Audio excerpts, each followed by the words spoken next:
Some of those legends, they're not going to be around forever, but there's a moment in time where they're ushering in next generations where I think huge leverage can be had, and arguably just when we need it. I've had so many of these legends we talk about say, well, you think we were doing something all right? You wait for the people coming down the track. I think the next generations are just going to take off because we just fumbled and stumbled and scrambled and scratched and clawed. But with the people coming in to support and now the knowledge they have just to start with, but then to realise that, the cavalry has to arrive. Like, they've got to have access, they've got to have tenure. There's that piece there about how do people come together and learn about each other in a way that you see each other's humanity, you can dissolve or resolve some conflict even, and move through it to enable the stuff that is otherwise staring us in the face.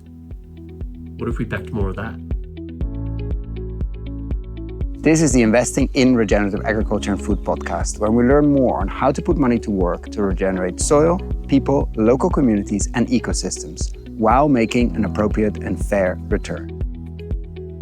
Welcome to another episode. Today it's a very special one. Fellow podcaster of the Regeneration narration. Did you get there? Did you get the pun? Podcast. Welcome, Anthony. Hello, Kuhn. It's great to be with you, mate. Thanks for having me. And it's been a long time, not so long actually. So I think end of last year, I've always been following your work, obviously. Listened to quite a few episodes. Not all, I have to say. Recently you started writing on Substack, which I really enjoy. And then I think end of last year we connected, like, let's connect, let's do a collab. Let's record something as we both are traveling, but also have, let's say, a setup with us. And so sorry for the makeshift background here and the makeshift background on your side as well. We're filming this as well. If you happen to be on YouTube, welcome. And if you are on audio only, this is definitely an audio native podcast, let's say, and we added video to that. And we're not in an amazing agroforestry project somewhere. We're not on the land. We'll do that at some point, but meaning, like, we're a few continents away from each other. You're not in Australia now, but you're in the US or North America. It might take a while before we could do this in person, so I didn't want to wait so long. So welcome here, and lovely to unpack, or want to start a bit with your story, knowing that we're going to go in all kinds of different directions, and I don't know where. But we always start with an opening question, so let's do that here as well. It's a personal one. How come you spend most of your waking hours thinking about regeneration and acting in that as well? And you traveled quite a few kilometers in the name of regeneration. But how did that happen? A laugh to begin with. I've got no idea how this happened. I was born with a microphone. Wow. So. I mean, that's the thing. I sort of wasn't. I mean, sure, I was a muso in the 90s. Oh, I still am, but a touring one, like, prioritised it.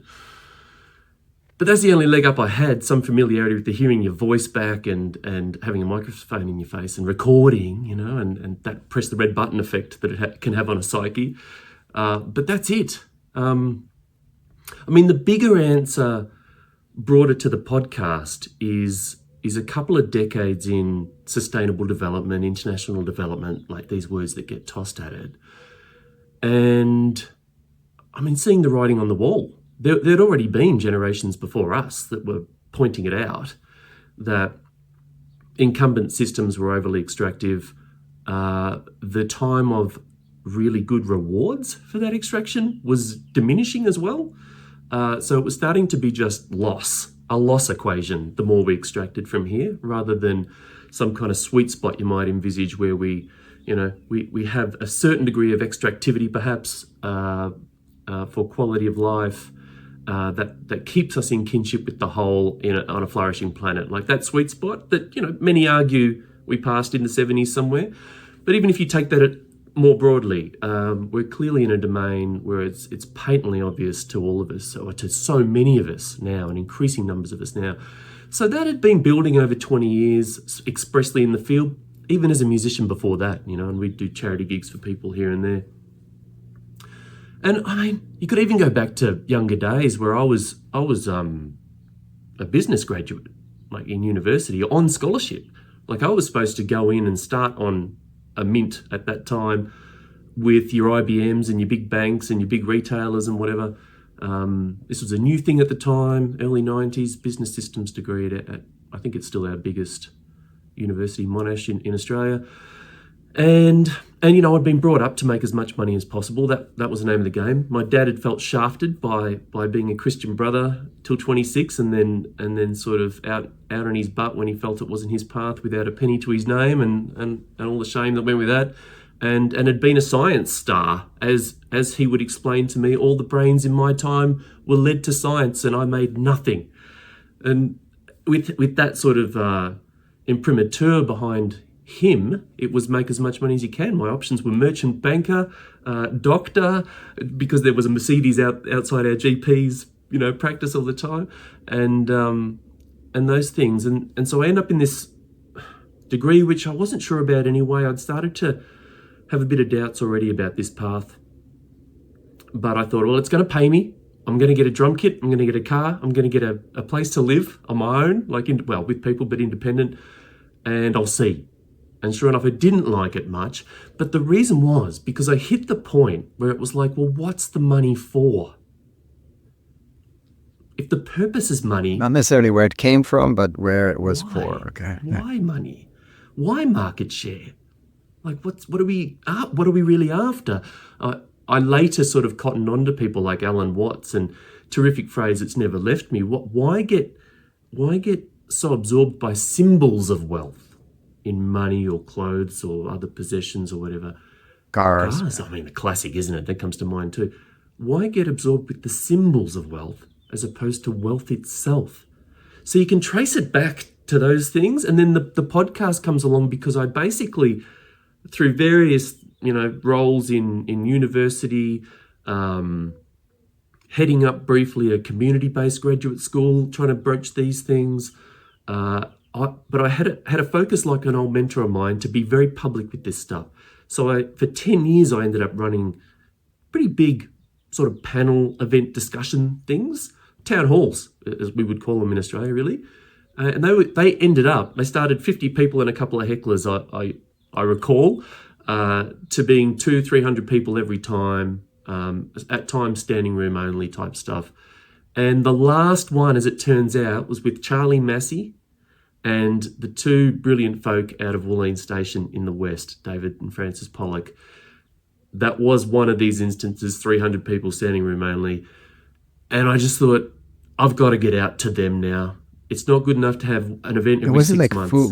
Was it only the last one that was on food and agriculture, Good or was question. it building up to that? Good question. How Yes. did you get Charles Massey on stage? Like, what was it? Was it an accident? Astute question, Kun. It was basically because the old mentor I mentioned, he was a systems thinking legend in Australia. He ran postgraduate programs in systems thinking and practice importantly. And so my cutting my teeth in holistic thinking, systems thinking, how to get to the root of problems was with him. And when Charlie Massey writes a book that was put in my hand with the instruction Call of the Reed Wobbler. What a book. What a book. Takes systems thinking and metaphor, the whole way we conceptualize the world to begin with, let alone how to address a problem, was in this book connected to ag. So I was all ears. I had a quick read and was immediately on the phone to him and said, would you please come down? I run these things. This is the next one. I'd love to do it with you. And he did. And then the festival we were doing it with brought across the couple from the West who I had started a podcast with them early days. Although my first episode, I might say, was John Fullerton from the Capital Institute. So you can see where we run together in some ways, that our overlap. But really, it's ultimately trying to understand how the human presence in the world functions together well, in kinship with the whole. So it's not that I neglected agriculture to that point and food, but it came into stark light for me and did change me when I started to get out to their farms and stations and ranches rather than expecting them to come to the cities. And that's when the podcast really grew legs. And that was, like you, I think, that was sort of 7-8 years ago. And do you remember visiting or setting foot, I think is the term, or maybe a horse or whatever, helicopter, because scale in Australia is very different. Yes. On one of those farms, I don't know which one it was, like somewhere someone, because it's one thing hearing that on stage or reading it in a book, what is holistic thinking, holistic doing, and regeneration, but words are words, and letters in a book are letters, but then stepping onto the land and feeling, seeing, sensing, smelling, tasting is very different. Do you remember that moment? I never forget it. And what's more is, again and again and again, still, it happens. It's happened on this journey, though. So the podcast, in short terms, led us to North America, as you pointed out, and not only Central America too, which is where I lived for a time. I went back, but now with this lens and this machinery, a lot of these episodes are still to come. It's just been this flurry of incredible engagement, and I feel transformed time and time again through that mechanism. It's face-to-face with people, and it's in landscape. And it's a great thing that you raise it so early, really, because I knew we'd talk about this. It's something I hear about again and again too, hey? Like, even there was this great instance. I was at the Regenerate conference, so the first one I've been able to attend in November last year, run by Kavira and co. out of Denver, it was this time. And there was a guy there from the White Buffalo Trust. What was his name? He's a legend. Jesse Smith, maybe? African-American bloke who manages the program there. And he was in conversation with Ed Robertson, a terrific podcaster, Mountain and Prairie podcast out of Colorado. A bit of a local star in the hood. And blessedly, I got the first question up when it hit the floor. And I asked Jesse, what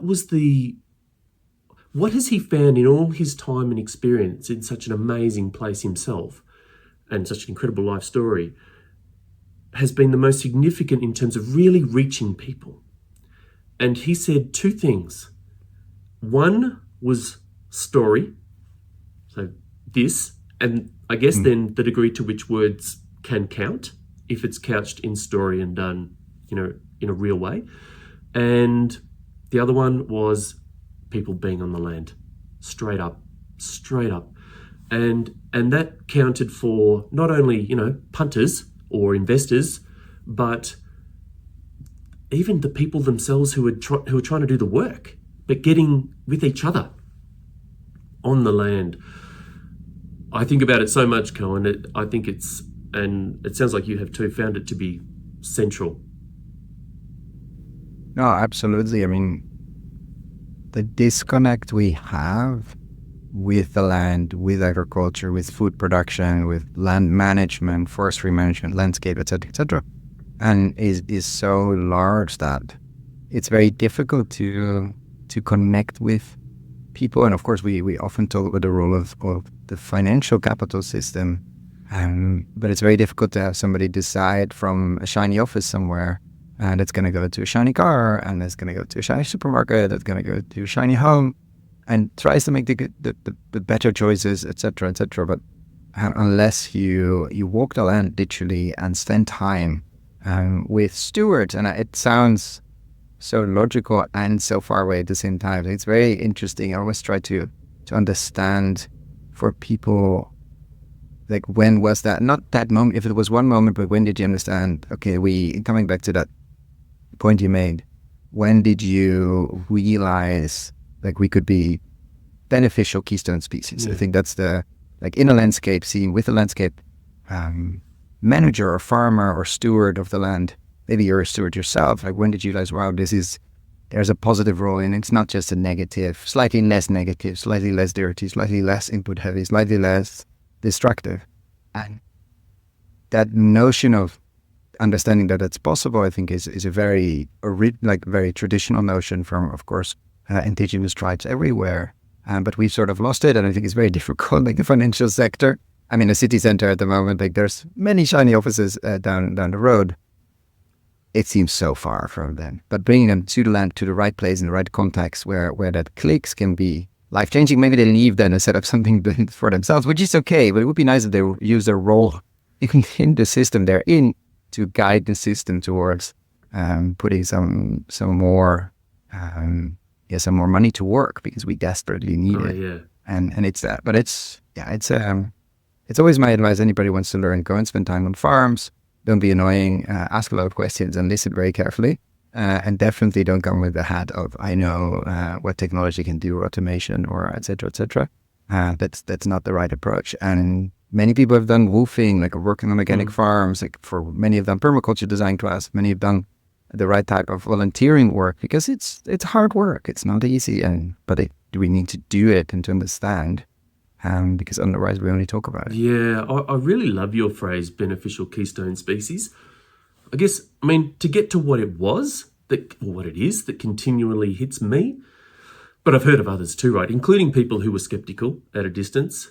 You know, they might have read some of the counter arguments in a paper or something, or just how hard it can be, and been dubious about it, but have been utterly transformed when they've had a visceral sense of it.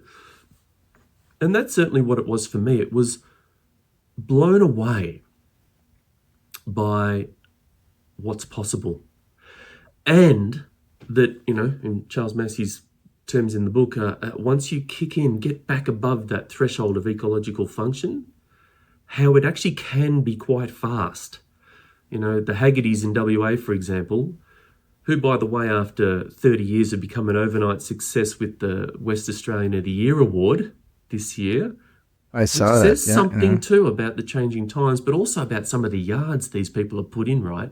And where some of the support could yet go. They've just put that in. You know, if you want to rack up the in-kind R&D and labour and whatever, it'd be substantial, let's say. So, yeah, when it comes to whatever the rest of us can contribute, perhaps people like you and me with story, perhaps, investors with money, it's time to do it. And some of those legends, you know, they're not going to be around forever, but there's a moment in time where they're ushering in next generations, where I think huge leverage can be had, and arguably just when we need it. But yeah, I was blown away by what I was seeing, feeling, spelling, all of that. And so the results, but also the causes, in a sense, right? Their journeys.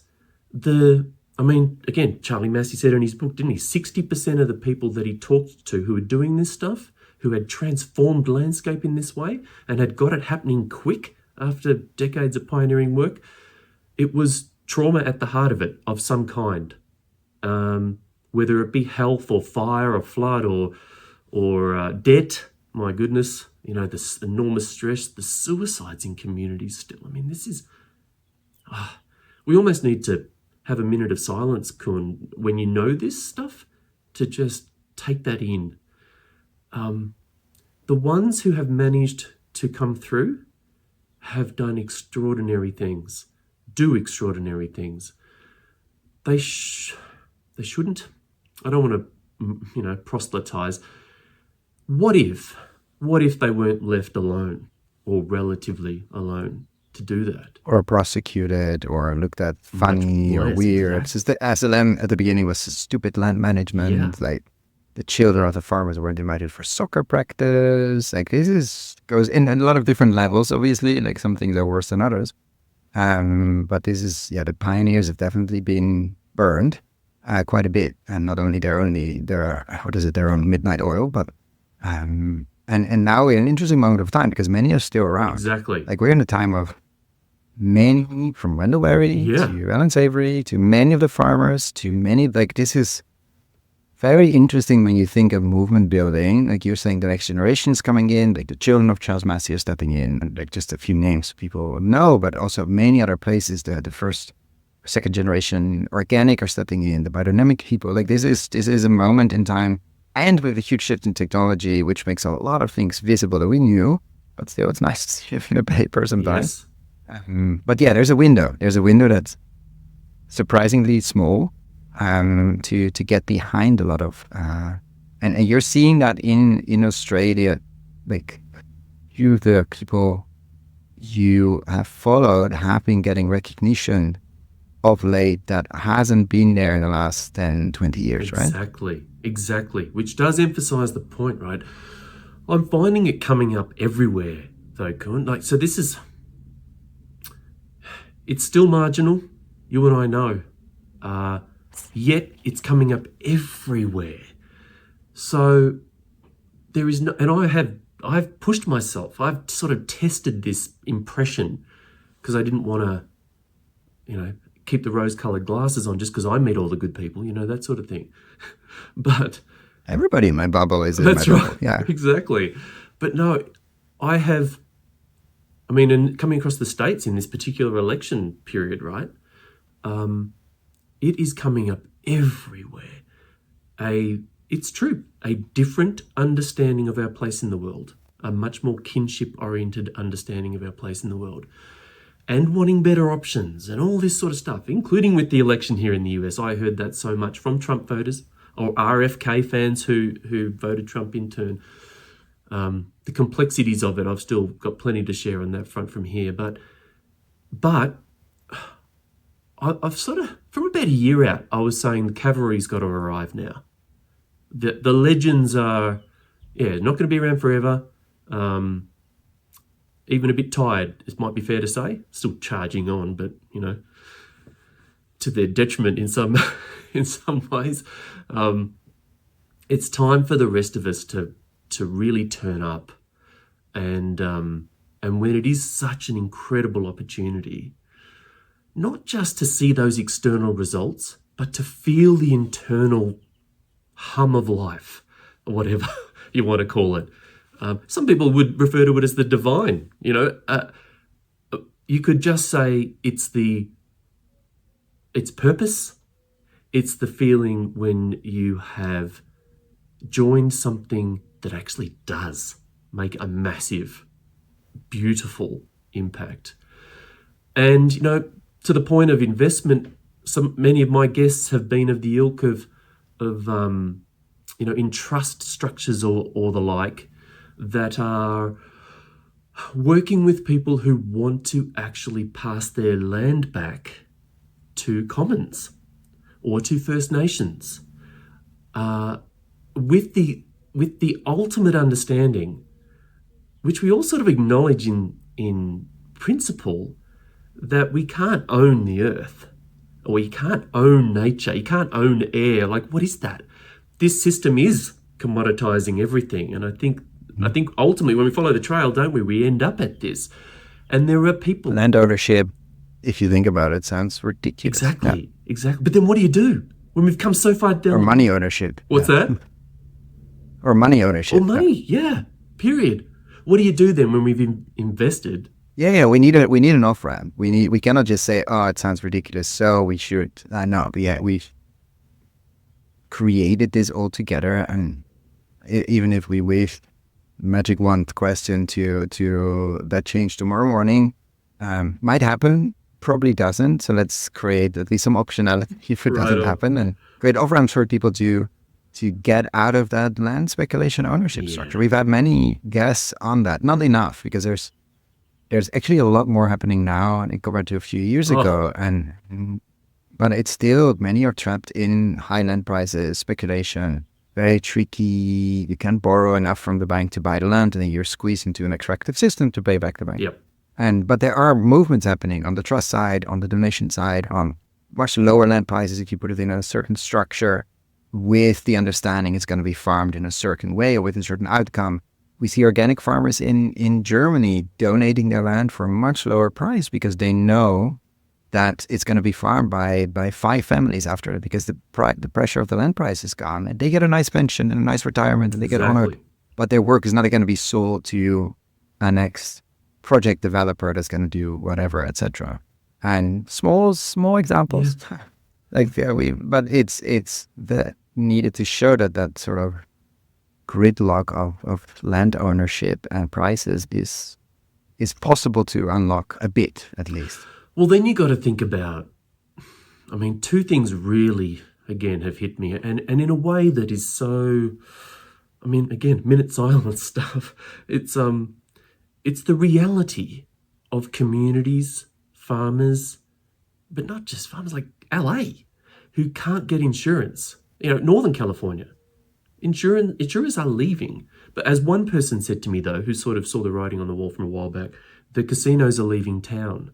Like, It's like when you construct a system of speculation like that, and then the tower builds, right, with all the things you need to tack onto it to make it work, and those things start to fail.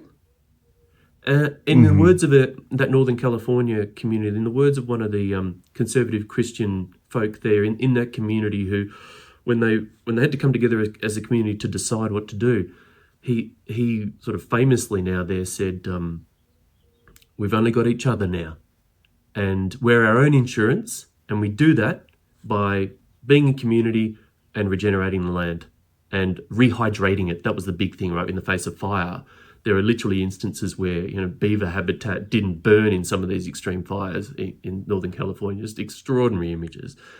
But it's reaching people like that. In the face of that, the edges crumbling away from that old artifice. But just think of how land access is for the next generations. Like, essentially, I don't want to be too harsh, but it's just been, I'll be as nice as possible. Certain words do occur to me, but I'm not going to use them here, because everyone was doing what they thought was right at the time, right? And the system was built such that this is what you're supposed to do and all that sort of stuff.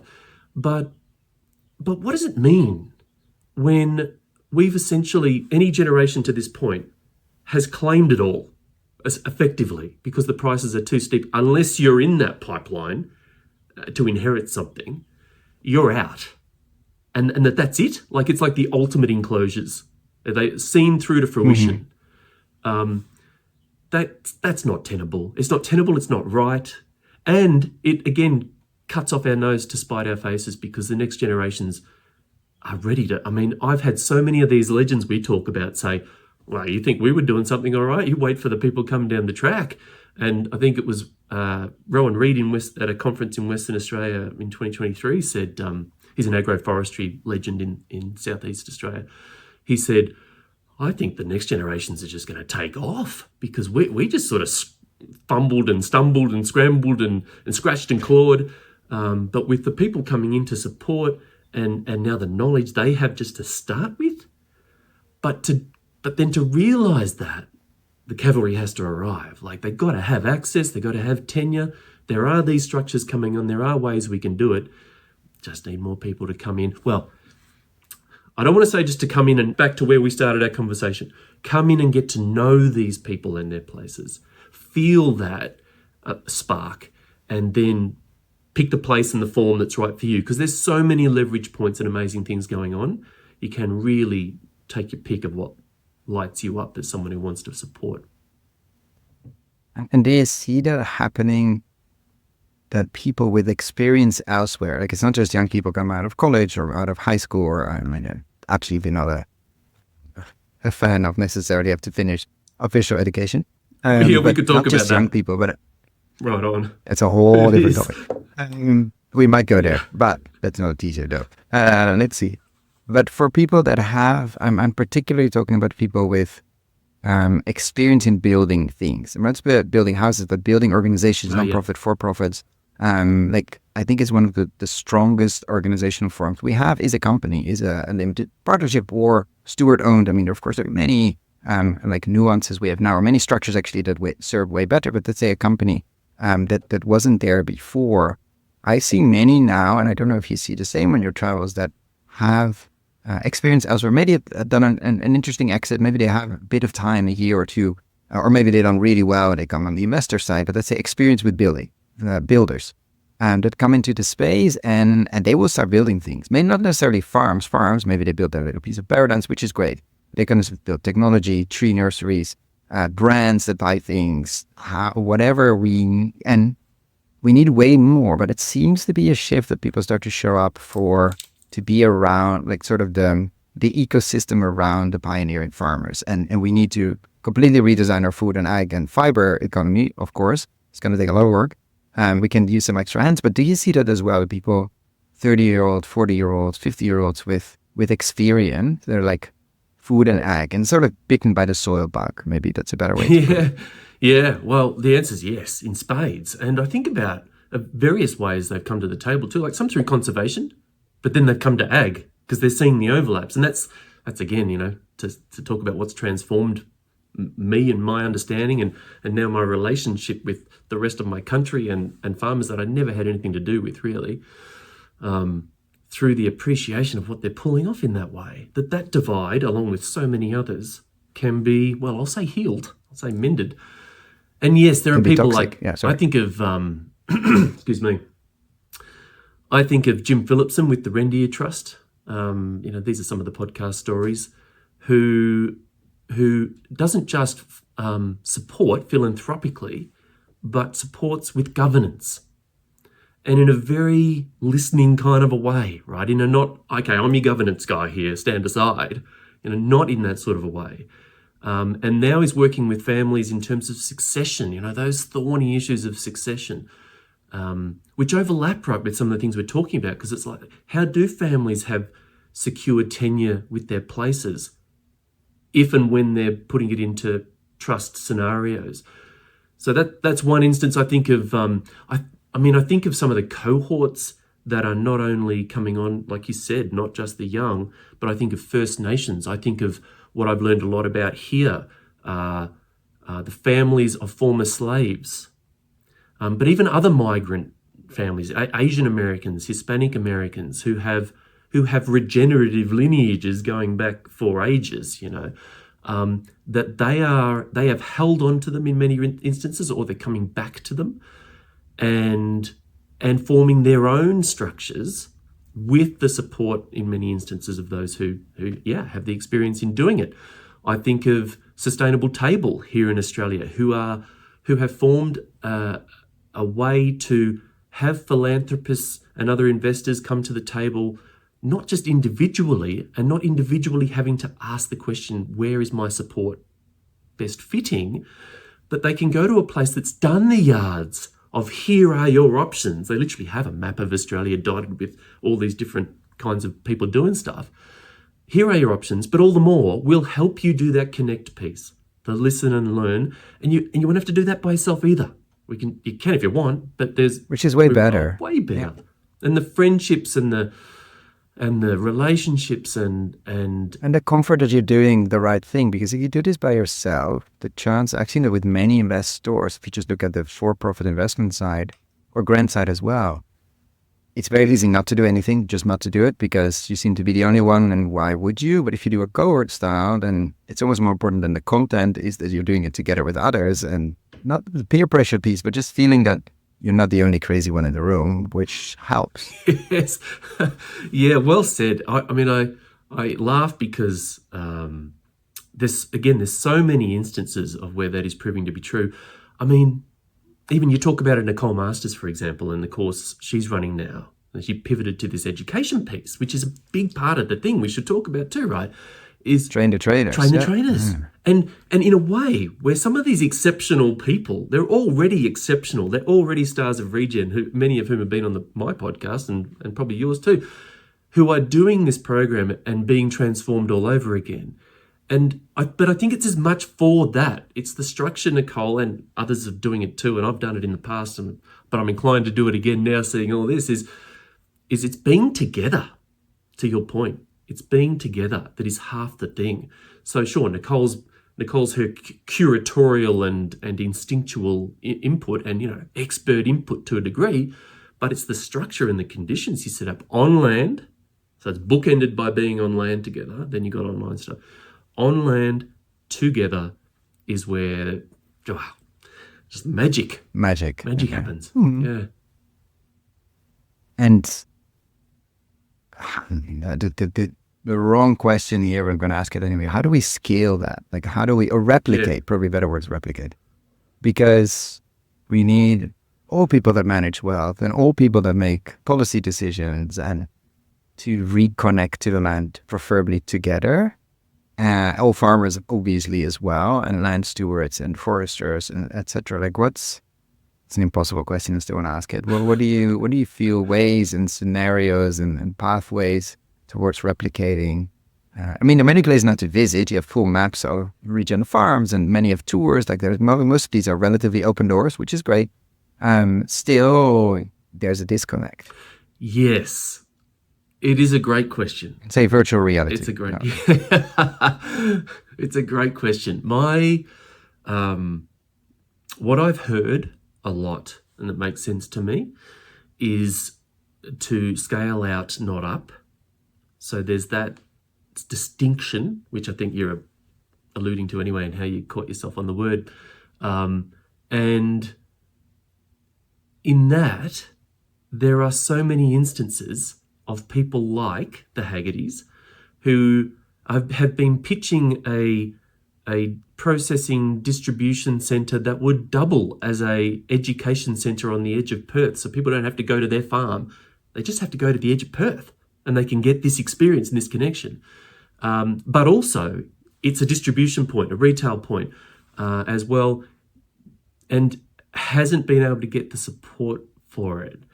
So I know there are a lot of instances, again, this comes... Just for background, what are the Haggertys? Just for people that haven't listened to the episodes and haven't followed you. Yeah, so they are a family who has got to be managing upwards of 60,000 acres.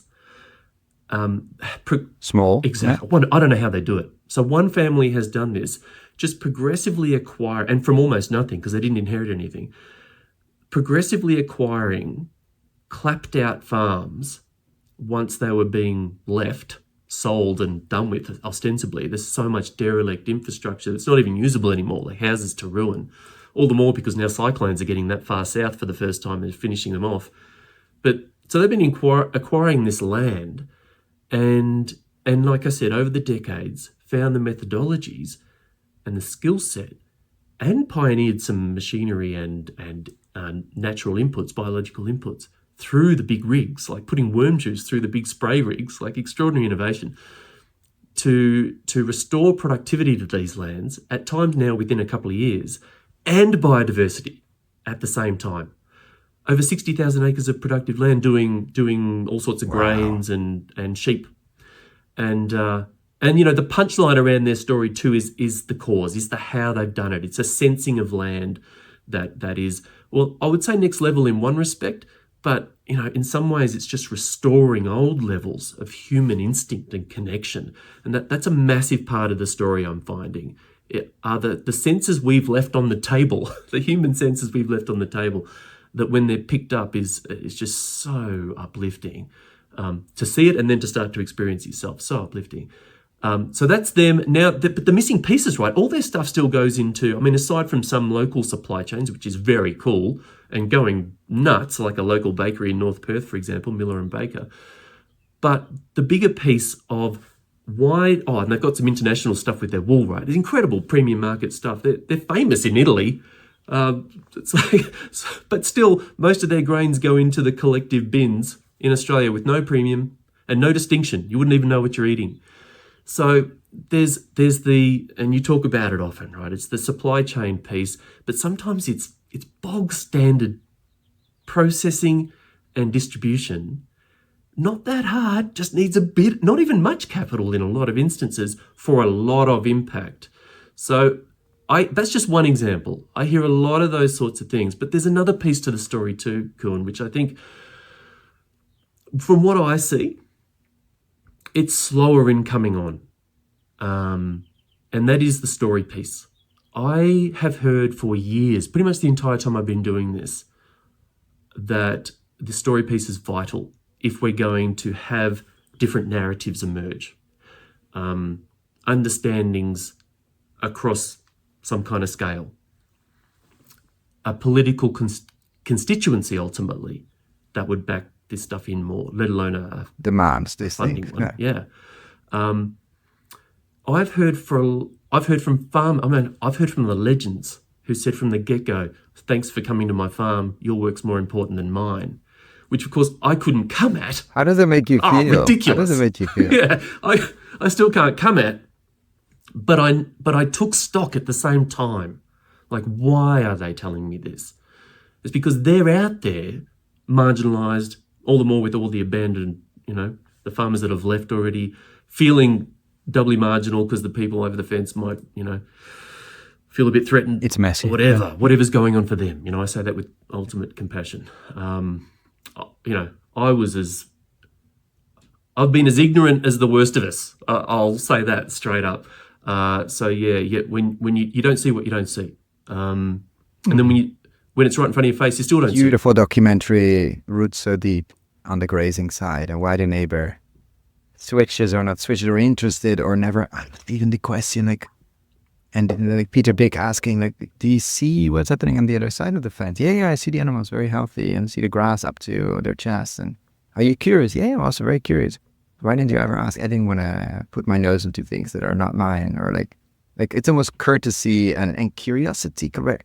It's not wanting to. It has nothing to do with that. It has to do with a lot of other stuff. And would it help to sit on a porch and talk about numbers of biodiversity and financial numbers, and in many cases it helped, like having that human connection. And then I think he famously asked at the end of the first documentary, and I'm going to give away something, like, have you ever been on the farm with your neighbor? He never said no in 25 years. Wow. I mean, they go hunting and never that piece of, okay, I mean, that's just grazing in Mississippi, etc. But I think it's very similar. It's nothing to do with, it's of course there's some fear of weeds that might jump and all of those, but I think after 25 years it's clear that that's not the case.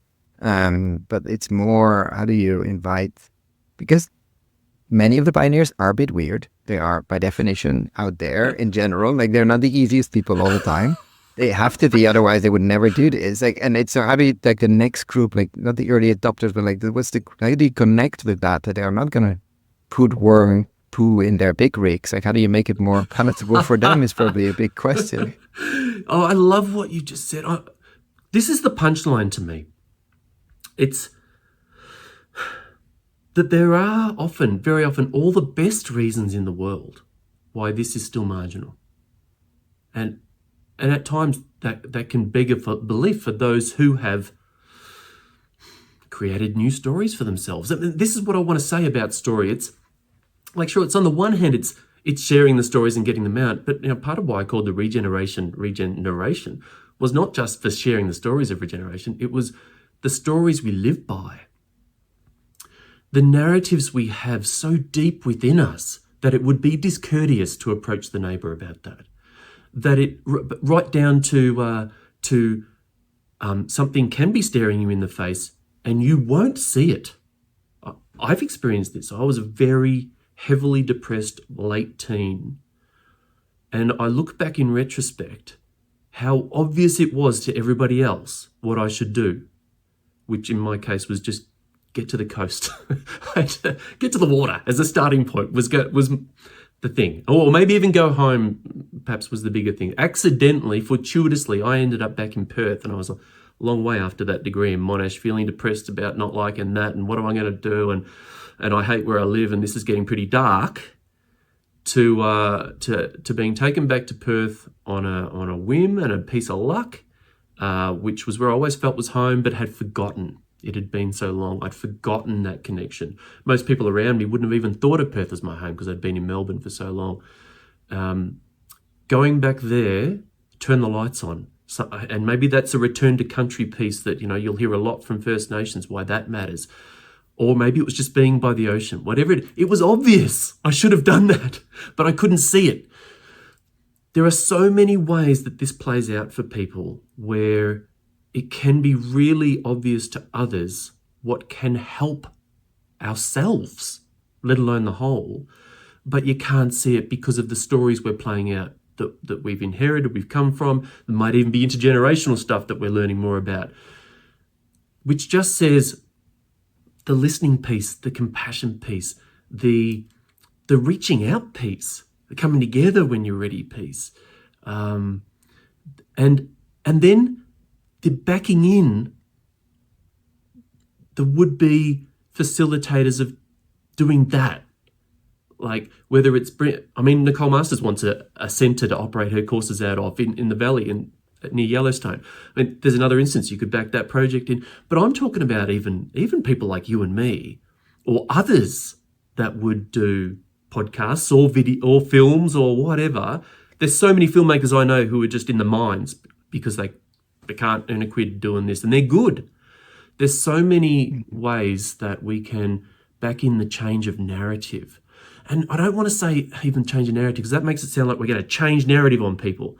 like the emergence of narrative. Present an alternative. Yeah. Yeah, and other narratives. And listen to people, to what is happening for them, like that guy over the fence in that film. Beautiful moment. To find out, no evangelizing, no convincing. Find out what matters to people and how you can help them.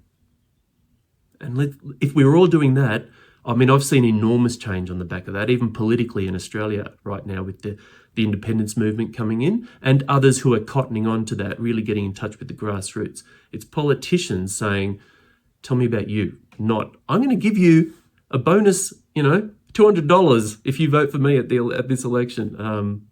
That sort of thing. The power of listening and changing is a beautiful thing. And that almost regenerative mindset shift, maybe it's not the right word, but like emergence. Have you ever seen it with a farmer, like someone that has been very regen, let's say, without that mindset shift? Or is it like if it is a given, it has to go together? Yeah, it has to go together. This is the thing, like... What comes first? Well, this is the thing, isn't it? Exactly. Is it an accident or a health scare or whatever? Commonly. But does it have to be? I mean, I had that question for a lot of years. And no, it doesn't. Mm-hmm. But I think we're going to encounter plenty of trauma anyway. So let's just assume those windows are going to open up and need to be there for each other. But, Rebecca Solnit's written so much about the disasters bringing out the best in us. So let that happen. And because, what I've seen, we're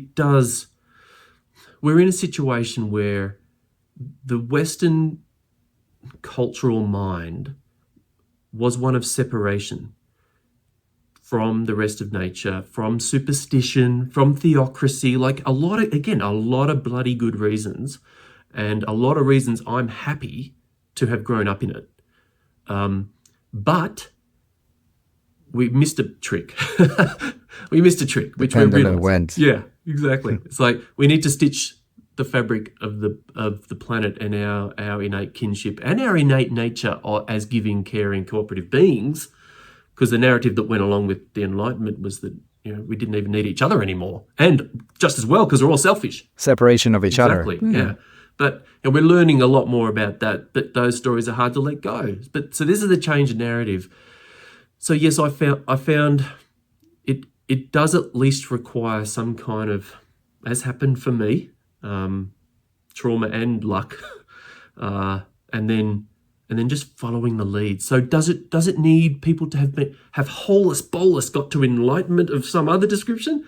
No. No. I mean, more like I've seen farmers on the regen journey either become, or maybe they were already very philosophical, very like looking at the emergence, like really changing their relationship with the world as well. Obviously, because otherwise you cannot farm differently. And I was just wondering if you've ever met a farmer that was super regen without meditation or something, like without that kind of, and I don't think they're there. And email me if you know them.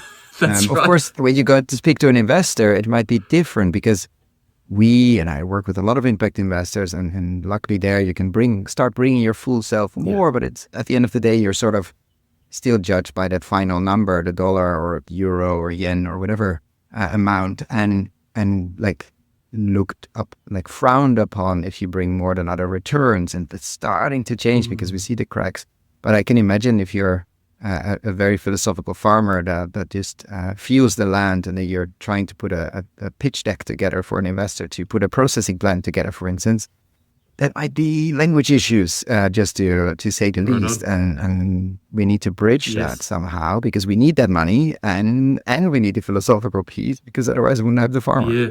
No, well said. Anyway, it's just, I've seen that. I have seen that too. And that's why I said before, for investors and other folk who could support in various ways, get to know the people so you can pick, you feel the right relationship emerge, partly, you feel the kinship and the draw into the right place and the right circumstances. And if it doesn't work out, leave with some grace, because that's okay too. You've tried and you've learned. that's an important Bang. one. Yeah. Yeah, exactly. And then, I think of some others. I think of some other people who are working to try to bridge this, and they talk of legacy, and they talk of, we're not going to be around forever. What will your life have stood for?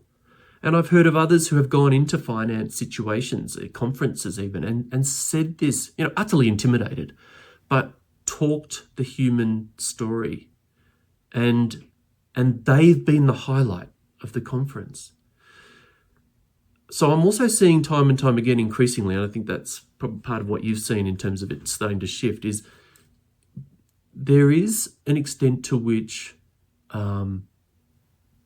if we connect as humans, even in those otherwise dry spaces, let's say, I have an example I'm going to share in a second. Yeah, well, it can resonate. Increasingly, it's resonating. It can, or it can really alienate. There we go. We had a soil health conference full of soil scientists, and we were there to bring some contrast. And quite a significant investor in the space read a poem about soil on stage. You are, if you're listening. Thank you again for doing that. I think half of the room leaned in and was almost emotional. The amount of people that came up afterwards saying, I didn't know I would live the day to see this happening. And some others were in shock and probably why are we not discussing nematodes at the moment? And which is fine as well, but it was because it takes a broad discussion and emotion and all of the things. Because our argument was the rest of the world is waking up to, not the rest of the Western world is waking up, and the finance world is waking up to regeneration and agriculture and food. And they will come to science partly for answers, and you cannot just answer always, it depends. And because they're going to ask, is this a good investment or not? Is this better than the other one? What do I have to measure for biodiversity? What do I have to measure? How can I improve regeneration? And give me tools, give me answers, give me things. I'm willing to pay for it. But you cannot just say, sorry, but it depends. Wait for the paper in 10 years. And so we brought a bit of contrast there, which was very interesting and hilarious and shocking sometimes. But it did resonate with a lot of people, and it did not resonate with a lot of people. Maybe now, weeks later, it's still fermentating somewhere. Yeah, well, that's right. But we need that. You planted a seed. We need that. You planted a seed, which definitely may be barren on a lot of land still. But I don't know. I think if you talk about critical mass and where we might be, perhaps we're not even that far away from a critical mass in this stuff. Mm-hmm. How much do you need? 10, 15, 20% for tipping points? What's the science? Yeah. So, because it's springing up everywhere, it does make... Especially with the health stuff now. Exactly. Yes. It's partly where I was going with this. But you think about, if you reached half the audience in a really moving way, wow. Better than all the audience in a non-moving Exactly. Well said, yeah. And then I do think about people. I had, as you know, and we both didn't, we had Dan Kittredge on recently, because he's embarking on a next phase. So he's got this, again, a relatively small amount of money would expedite his amazing work enormously. And he's just saying, it's not come yet. If it comes, we'll go quicker. If it doesn't, we'll still go. But it could come quicker. But yet I had a podcast listener say, wow, I never knew his journey that led him to this. So he's the kind of guy that could stand up in that soil conference and utterly talk the numbers and instrumental mechanisms to reflect extraordinary regeneration and differentiate and get premiums and all the sort of stuff it beckons. And even easy access for eaters to be able to get that information and make decisions and all that.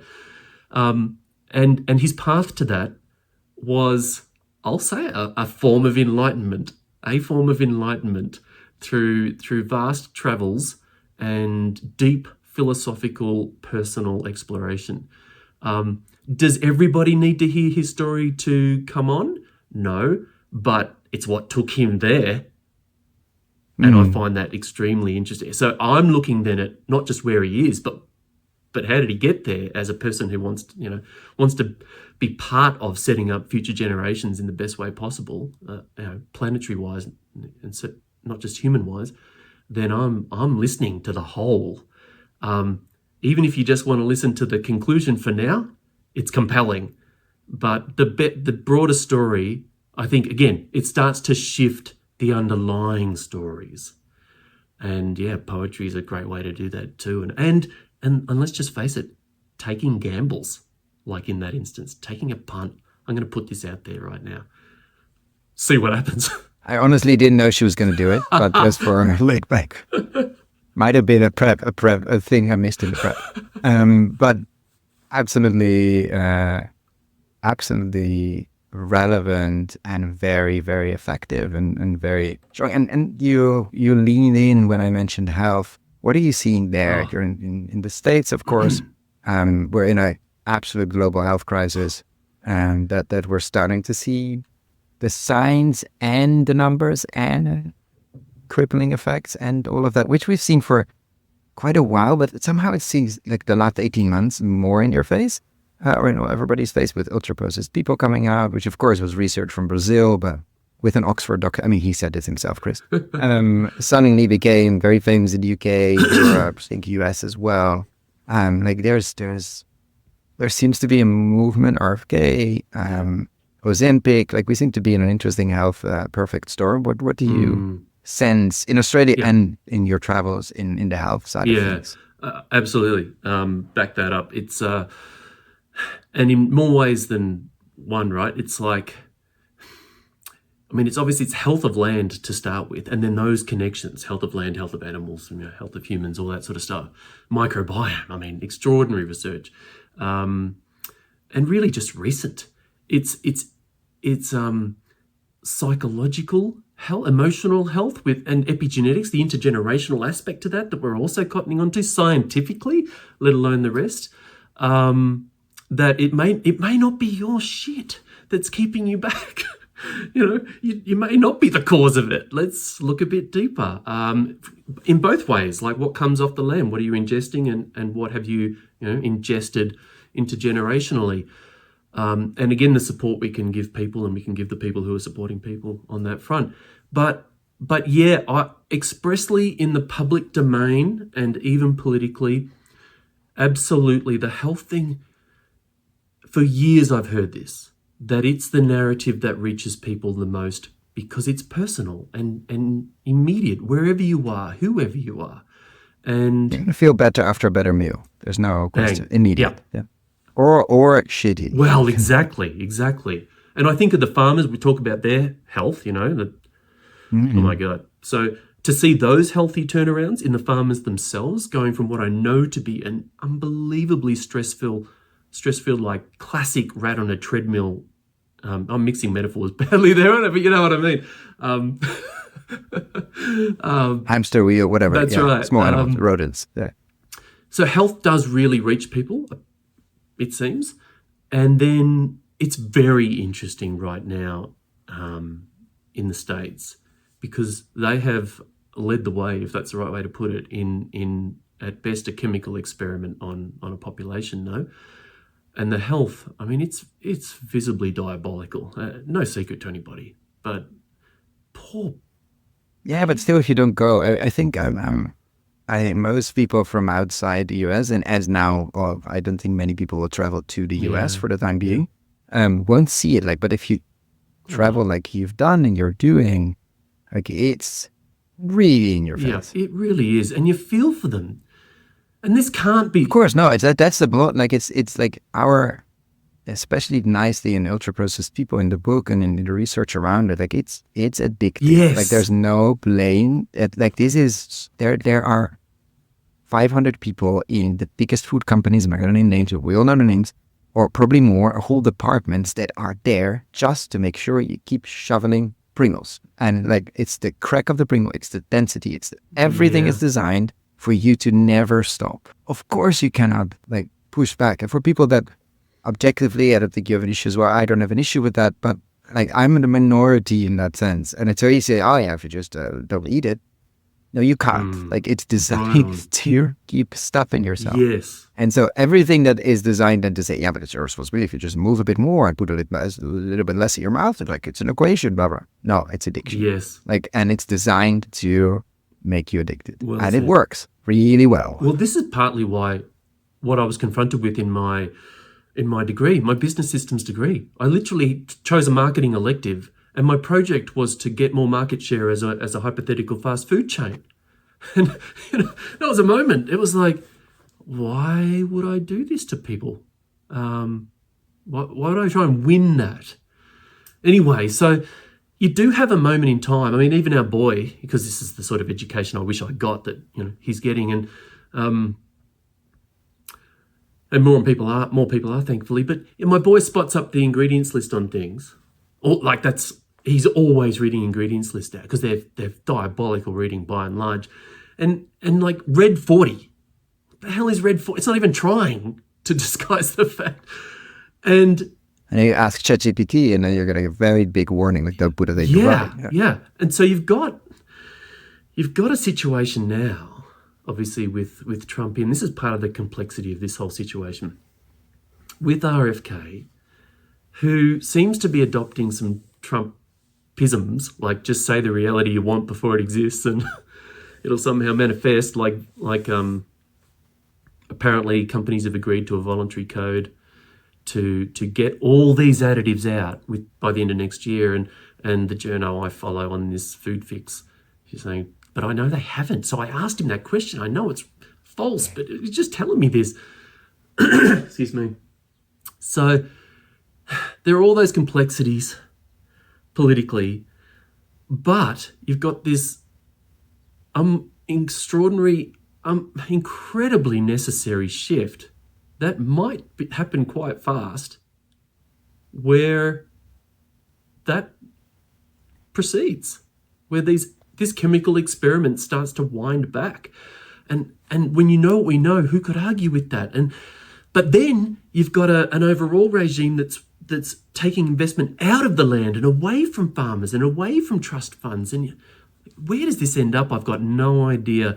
But it's indicative of the complexity. And to come back to your question, in terms of what can we do, health is a big domain that can be universally appealing and universally approachable and a connector between us. That's more than climate, for example. And I saw something, I think today, after finding like somebody arguing quite strongly we should use pollution as well. Like pollution is something people know, something people relate with on the negative side. Yeah.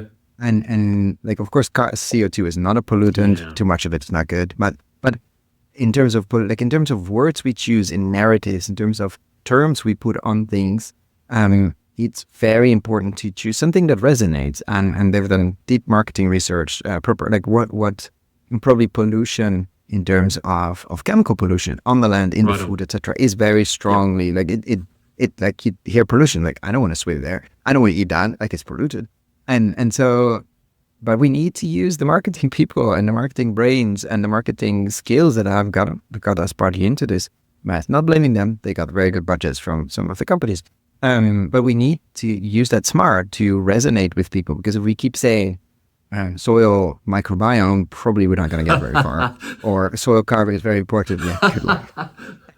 Or water cycle restoration. Like I'm very interested in the landscape scale regeneration, how to restore water cycles, small water cycles, etc. But oh my God, that's complex to convene. Like we've done 2 series on that. We've, I think, put the best experts, and still we're going to do many more episodes. We're looking into doing another series, because together with Health, I think the 2 main levers we have. Agree. But then I talk to funders and investors, and I realize nobody understands what it means. Like, it's about irrigation. I'm like, no, it's not about irrigation. Also important, but it's not. This is about bringing back rain. I mean, you think you see them like, okay, he lost his mind. Like, what are you talking about? And so there is another, like I think with food as medicine, or let's say food can either cure you or kill you. Pollution, but like we're starting to get to the word. Like nutrient density is probably not ideal. But anyway, we're starting to figure out, okay, there's a whole landscape scale regeneration to bring back, to restore water cycles, and rehydrating landscapes is probably better. We use that. There, we're not there yet, I think. It feels like we're still way off from, okay, how do we make this palatable for an investor, for a farmer, for a policymaker, for an insurance company? Would not be bad. So there I'm still looking for how to shape it or frame it, because I notice that I'm not reaching the people in a way that makes sense. They're like, oh yeah, interesting, and then don't really grasp what landscape scale regeneration done well could actually do. Oh, this is so interesting, because I also think, what would it mean? I mean, the research you're talking about, if done well, in the lens I'm bringing to it, would be the listening piece, right? You find out what appeals to people, what they're after. But if marketing is done in a more extractive way, right? Tell me what you know so I can get what I want, then I'm not interested in that. And I don't think that's going to get us where we want to go. So I think of a few things. I think, the market researchers who would perhaps investigate those topics, that would be very interesting, or academic researchers, obviously, who would, very interesting around language, because language reflects worldview, and there's a whole thing there. That's what Charlie wrote about too, hey? So, yes. But I also think about the story piece again, but listening. Let's find out what is making people tick.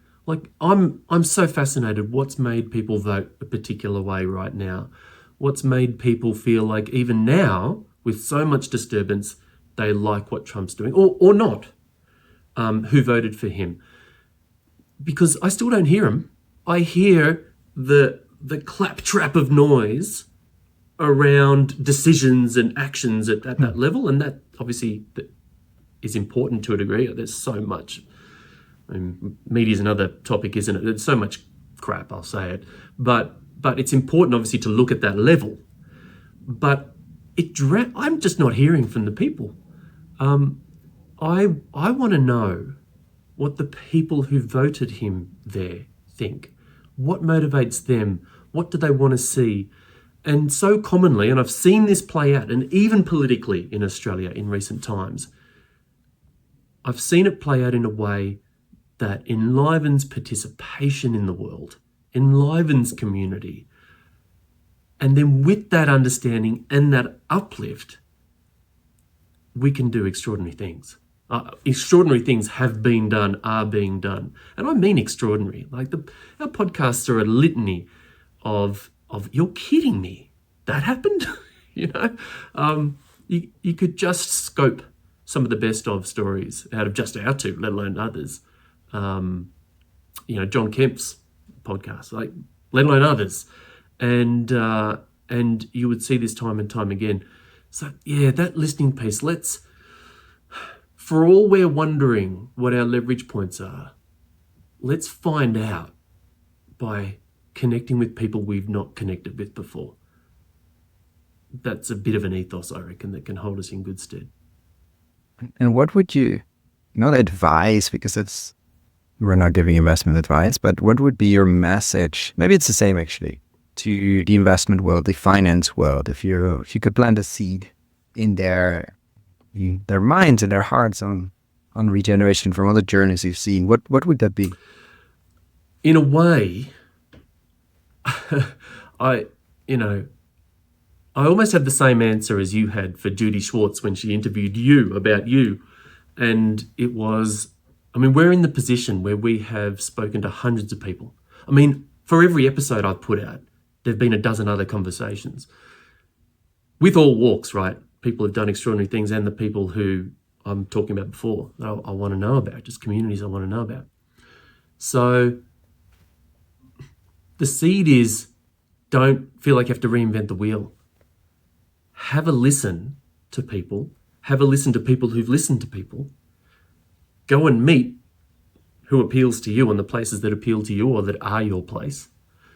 And make it real. Make it real, and then you can choose. There's so much to choose from, whether it's on water or waste. We haven't even talked about food waste. Half of it basically is just done with, just waste. Almost half. Probably because it didn't really taste good in the first. No, I'm joking. Well, it has something to do with the quality, maybe. This is full circle, exactly. And then the distribution systems and the supply chain, of course, that we talk about. Yeah.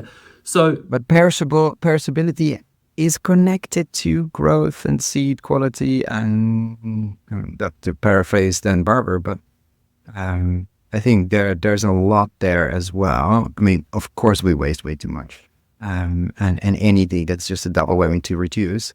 But there is a piece, I think, on processing, and there is a piece on conserving, and there is a piece on quality and holding up. Although the McBurger of McDonald's was a 1-year experiment that somebody left it outside and it was still fine. Anyway, but there's a piece, I think, in terms of how long things stay.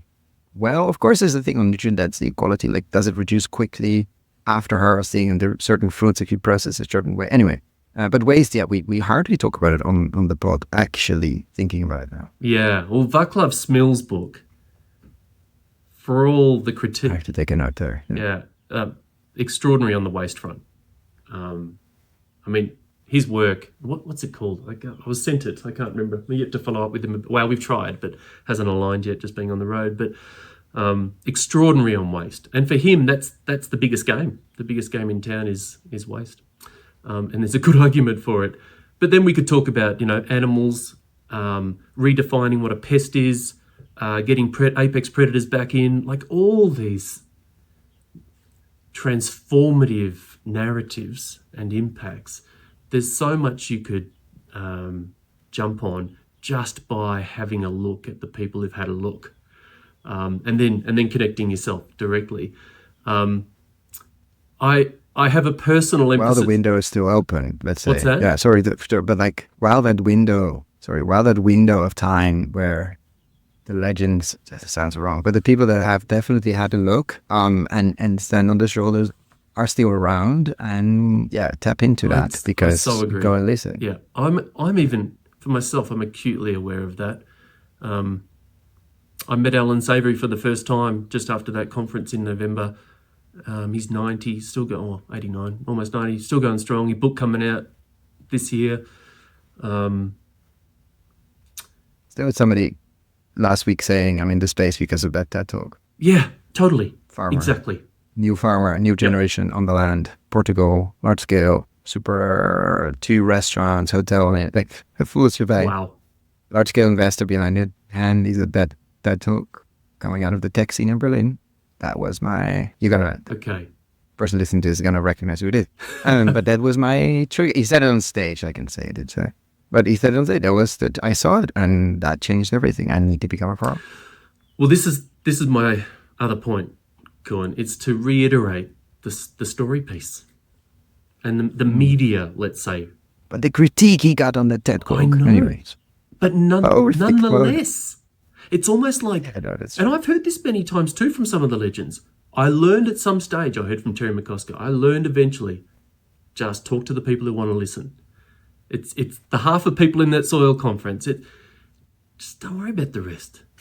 Let them come in their own time or not, whatever. We're not out to convince people. If we're not out to convince people, just be you and see who you reach. And who can argue the legacy now among us? I mean, who can argue the legacy? And I think in time, and for the people that are feeling strung out, younger generations going, what the hell do I do? Even if I want in, how do I get in? And where's the world going now? And so much collapse narrative around as well, which I don't think helps, to be honest.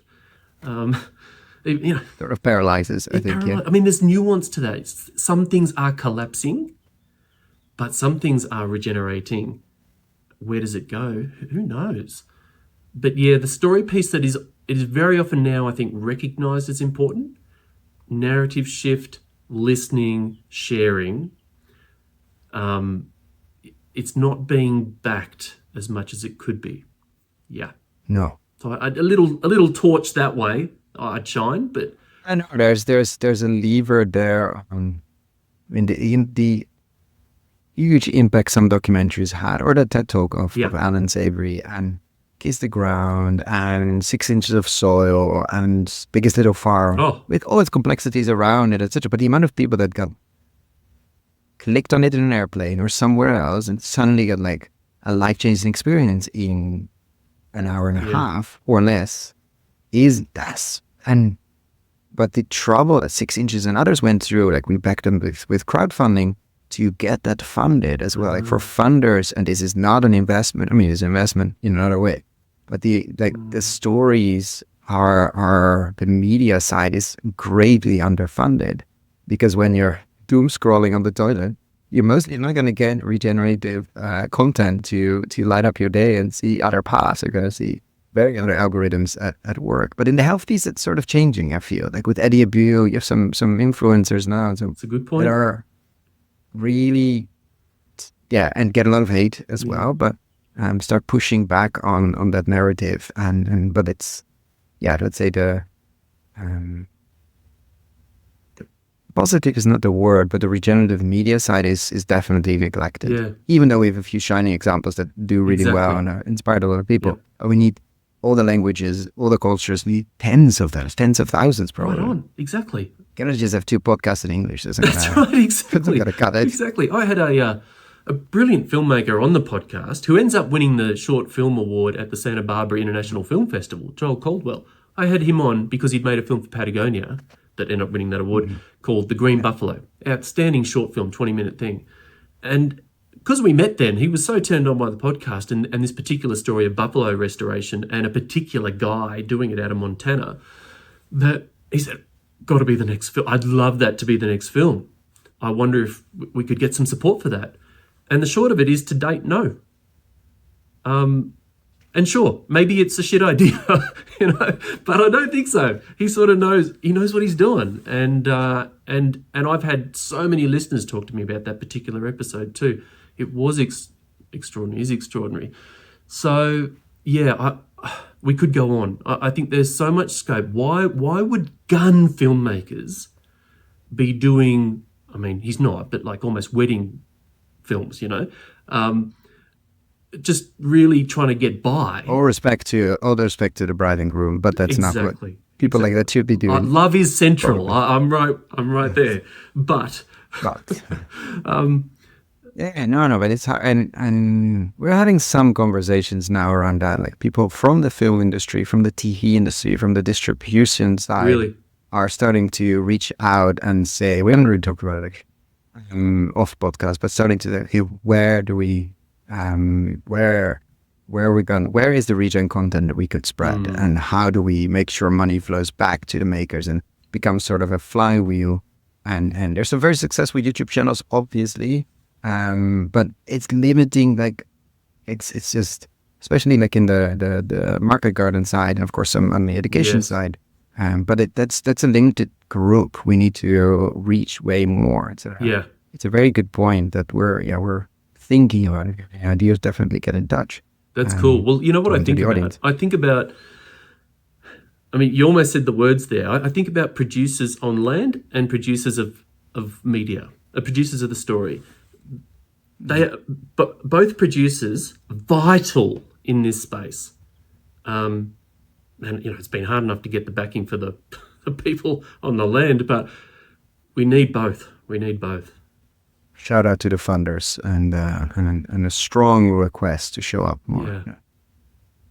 And a question we love to ask as well, and it's just to flip it. I mean, partly answered it. If you had $1 billion and you had to put it to work, what would you do? And this could be long term. If you listen to it, that it could be. It's definitely not investment advice, but I'm curious about priorities. Like, what would be the big buckets you would approach first, and then, of course, what would be some other fun things you would do with that? Yeah. Well, it sort of is. It sort of does go back to the last bit of our conversation. Hey, in terms of how you can get access to some of the brilliant stories through these places, and then connect with those people, but also the organisations doing it, right? So I mentioned Sustainable Table and various trusts. There's Agrarian Trust, and you interviewed Christina from Farmers Land Trust, I think it's called, isn't it, as well? Yeah. Just awesome. Great episode. Yeah. And young people in that instance doing it. A Bionutrient Food Association, like Dan's work. There's so many organisations and individuals like Haggerty Family who are already onto it in terms of trying to bridge this question. Approach them, connect through them. Don't need to recreate the wheel, don't need to feel alone, all that. And First Australians Capital is another one. So First Nations financing bodies doing it for themselves in a different way of governance as well, more like they they would say, their heritage of governance, which we could learn plenty from. So there's all that. And yeah, with a particular light shone on some of the education and media stuff, I think. Maybe I'd add like the town halls aspect. I had an old vision that people would be, every town hall in Australia would be filled with this sort of conversation. The conversations I was organising, those events. It wouldn't just be once every 6 months in a capital city when I could get one up, but that anyone anywhere could organise, like TEDx became in a way, I suppose. But this would be the listening piece, not just a presenting piece. Interactive listening, and that you'd curate it as such. But yeah, every town hall, this would be so normalised to have these sorts of conversations. And when it's normalised, then the neighbour doesn't have to worry about being rude by asking over the fence, or much less vindictive, if that's, as the case may be. That we can, you take the evangelism out of it, you take that I've seen too that I don't think's helping. It's funny, there's kernels of truth in everyone's perspective, isn't there, really? We have parts of the truth each. And when I hear some of the backlash to Regen, and that there's evangelism and such self-righteousness and piousness, and I've seen it too. So I know what they're reacting to. Part of me still wants to say, yeah, but don't get hooked on that. Same as I want to say to the other guys, don't get hooked on the worst of the other stuff. But yeah, try to find a way to be together, I guess, is the punchline for me. The human presence in the world, which is the ultimate task, no? Find a way to be together. Because I think for me, Kuhn, that there's so much good stuff now. Why isn't it just taking off naturally? And it is because of the barriers we have within and between us. So if that's true, and so a lot more of my focus in the podcast, naturally, I didn't plan it, just it's evolved this way over the last perhaps 2 years now, 1 year here, 1 year back home, has been who is finding ways to have communities come together and decide stuff that's amazing. And it's happening. It's happening. So there are other people, and I know some of these people who want to do train the trainers on that too, right? So there are more people who can facilitate those processes with people. I'm talking about Next Economy in Australia, about listening. Jeff Goebel here in New Mexico, actually, where I am currently, just up the road, that Judy Schwartz wrote about in Reindeer Chronicles. Like, I remember. He's got a funded spec for a Train the Trainers thing in the process of doing the work, that he's had discussions that have progressed a fair way down the line with some people, but not come through yet. Not going to be around forever either. I can say him, he's only 70, but I know he won't mind me saying that. These are the sorts of moments I think we're talking about. But there's that piece there about how do people come together and learn about each other in a way that you see each other's humanity, you can dissolve or resolve some conflict even, and move through it to enable the stuff that is otherwise staring us in the face. What if we backed more of that? I think it's a perfect way to wrap up. I have other questions, other yarns, other ways we can go, but I want to keep that for another time, actually. And want to thank you so much for obviously the work you do coming on here, and of course being one of the giving space to many of the voices in our space and in the general space, and for coming on here to discuss without a plan and just see hit record and see where we end up. The best way, Cohen. No, thanks for having me, mate. It's power to you. It's been great to be in touch with you over the journey in various ways, just with the occasional producer. What the hell are you doing on this front? And now to actually speak is terrific. I loved your chat with John Kempf at Groundswell that was podcast out. That was fun. Yeah. So, yeah. Let's see who we have this year on the Fireside Chat. Right on. Yep. So I think, so basically it's a great pleasure to meet you and to speak, and amazing. It's hats off to you for what you're accomplishing and facilitating. And I love how particularly you've done it in a way that connects right around the world. I've certainly got my eye on doing that more, but because I actually go on location. It's a bit Yeah, I know, harder and which is slower. amazing. Yeah, Yeah, no, it's limiting and amazing at the same time. We can do this through technology. yeah. But whenever we can, we try to do it on the land. There will be quite a few episodes coming up with farmers walking the land, which of course will get philosophical because that's what happens. And that's absolutely fine, or that's actually the point. But yeah, like being on the road and being in places and in connection with places where regeneration is happening is the absolute best. We cannot always do that, otherwise we would limit at least this podcast, which we run one a week, sometimes two, sometimes 75 a year. Like we would be on the road constantly, which is tricky in the current situation. Right on. But we do it as much as possible. Right on, mate. That's exactly what I mean. The fact that you leverage that way to get right around the world, that is so infrequently done too. Could do more of that too. So yeah, hats off to you. What are you, 360 something episodes in? It's great to be part of it. Thanks, mate. Thank you so much. Thank you for listening all the way to the end. For show notes and links discussed, check out our website, investinginregenerativeagriculture.com/posts. If you like this episode, why not share it with a friend? And get in touch with us on social media, our website, or via the Spotify app, and tell us what you liked most. And give us a rating on Apple Podcasts or Spotify, or your podcast player. That really, really helps us. Thanks again, and see you next time.